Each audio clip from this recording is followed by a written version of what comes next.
আমরা কালকে থেকে আবার মাঠে খেলা শুরু করছি। ওনার এটা করা উচিত হয়নি এবং ক্রিকেট প্লেয়াররা খেলছে বলেই আইসিসি পয়সা দিচ্ছে, টিভি রেভিনিউ পাচ্ছি, গ্রাউন্ড রেভিনিউ পাচ্ছি। দিনভর নানা নাটকের পর সমাধান এলো শেষমেশ। ক্রিকেটার বোর্ড সহ সবার সম্মতিতে শুক্রবার থেকেই ফের মাঠে গড়াচ্ছে বিপিএল। ঢাকা পর্বের প্রথম দিনে স্থগিত হওয়া 2 ম্যাচ মাঠে গড়াবে শুক্রবারেই।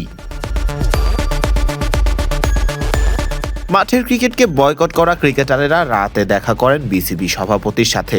দীর্ঘক্ষণ চলা মিটিংয়ের পর অবশেষে সমাধানে আসে দুই পক্ষ। স্থগিত হয়ে যাওয়া বিপিএল মাঠে গড়াচ্ছে শুক্রবার থেকেই।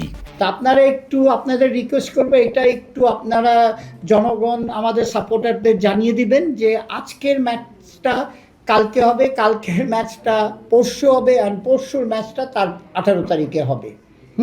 সো এটা হয়েছে, আই এম ভেরি হ্যাপি যে আমরা একটা কনক্লুশনে আনতে পেরেছি। বৃহস্পতিবার মাঠে না গড়ানো ম্যাচগুলো অনুষ্ঠিত হবে শুক্রবার দুপুরে এবং সন্ধ্যায়।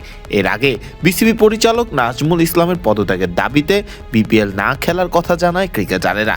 দিনভর নানা আলোচনা চললেও শেষ পর্যন্ত আর মাঠে গড়ায়নি বিপিএল এর 2টি ম্যাচের একটি ম্যাচও। এর আগে ক্রিকেটারদের কটূক্তি করে গণমাধ্যম এবং নিজের সামাজিক যোগাযোগ মাধ্যমে বেফাঁস মন্তব্য করেন বিসিবি পরিচালক নাজমুল ইসলাম। এই মন্তব্যের প্রতিবাদেই ক্রিকেটাররা দাবি জানান নাজমুল ইসলামের পদত্যাগ করার আগ পর্যন্ত মাঠের ক্রিকেটে অংশ না নেওয়ার সিদ্ধান্তও নিয়েছিলেন ক্রিকেটারেরা। পরবর্তীতে কোনো খেলায় মাঠে না গড়ালে বিসিবি থেকে ঘোষণা এসেছিল অনির্দিষ্টকালের জন্য স্থগিত হয়েছে Bangladesh premier league cricket BPL. তবে পরবর্তীতে ঠিকই আবার দুই পক্ষের মিটিংয়ে ঠিকই সিদ্ধান্ত আসে শুক্রবার থেকেই মাঠে বিপিএল অনুষ্ঠিত হবার। আমরা কেউই ক্রিকেটের ঊর্ধ্বে না, আমরা সবাই ক্রিকেটের মঙ্গল চাই। আমরাও চাই মাঠে খেলা হোক। আমরা প্রতিনিয়ত আপনাদেরকে বলেছি আমরা খেলতে চাই, আমরা কোনোভাবেই না খেলাটা আমাদের কাম্য না।